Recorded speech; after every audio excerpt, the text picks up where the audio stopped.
দিবে। শ্বাসটা বন্ধ হওয়ার পর যদি আল্লাহকে বলেন আল্লাহ একবার তুমি হায়াত দিয়ে দাও, যা জমি জায়গা আছে সব বিক্রি করে তোমার রাহে খরচ করে চলে আসলো, কিন্তু দ্বিতীয় চান্স আল্লাহ দিবেন না। আমি শেষ করছি, হায়াত বাকি মোলাকাত বাকি। আপনাকে আল্লাহ ভালো রাখুক, আল্লাহ আমাকে যেন ভালো রাখে এবং আপনারা সুস্থ থাকেন এবং আপনারা যারা মুসিবতে আছেন আল্লাহর কাছে দোয়া করছি ছোট বড় মা খালা ভাই বোন সকলের জন্য আল্লাহ যেন সমস্ত মুসিবত বালাকে দূর করে এবং যত লোক দান করেন আল্লাহ সকলের দানকে তুমি কবুল করো এবং যারা আত্মীয় স্বজন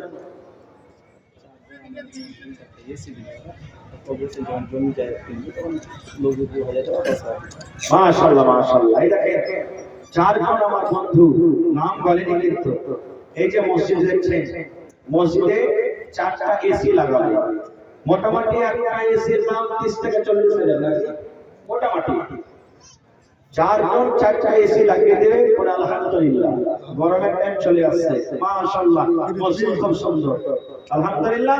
এবং যখন কবরস্থানের জায়গা কেনা হবে তো ওরা যত বেশি বেশি পারবেন দিবে। আপনারা যদি 5 টাকা দেন তো ওনারা 10 টাকা দিবে, আপনারা 1000 দেন তো ওনারা 2000 দেবে, আপনারা 5000 দেন তো ওনারা 10,000 দেবে ইনশাআল্লাহ তাআলা। তারা ওয়াদা করলে আল্লাহর কাছে দোয়া করছি, হে আল্লাহ তাদের দানকে তুমি কবুল ও মঞ্জুর করে নাও। আল্লাহ তাদের মনের আশাকে পুরো করো। আল্লাহ হাতে টাকাতে পয়সাতে বরকত দাও, দানাতে পানিতে বরকত দাও। আল্লাহ ইজ্জত সম্মানে রাখো। আত্মীয় স্বজন যারা কবরে চলে গেছে তাদের কবরে তুমি জান্নাতের বিছানা দিয়ে দাও। হে আল্লাহ যারা মুসিবতে আছে মুসিবত দূর করো। হে পরওয়ারদিগার সমস্ত মুসলমানের জান মাল ইজ্জত আবরুর মসজিদ মাদ্রাসা তুমি হেফাজত করো। হে রব্বুল আমিন সমস্ত মুসলমানের মাদ্রাসা তুমি হেফাজত করো। হে আল্লাহ দেশে আমান কায়েম করো। হে পরওয়ারদিগার যারা নামাজ পড়ছে নামাজ পড়ার তৌফিক দাও। আল্লাহ যারা পড়ে না আল্লাহ তাআলাকে তুমি নামাজি বানিয়ে দাও রব্বুল আমিন। হে পরওয়ারদিগার যারা মুসিবতে আছে তাদের মুসিবত তুমি দূর করে দাও।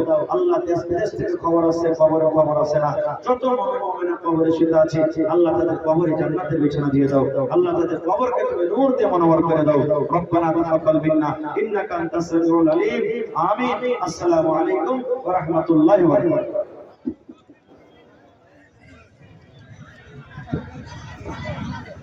আসসালামু আলাইকুম ওয়া রাহমাতুল্লাহ। মাশাআল্লাহ আপনারা শেখ হোসেন সালাফি সাহেবের এতক্ষণ ধরে বক্তব্য শুনলেন। উনি যা বললেন আমরা সকলে আমল করার চেষ্টা করব ইনশাআল্লাহ। এবার আপনাদের সামনে বিরাট মাওলানা ইসরাফিল সালাফি সাহেব আসছেন। উনিও কোরআন ও হাদিস থেকে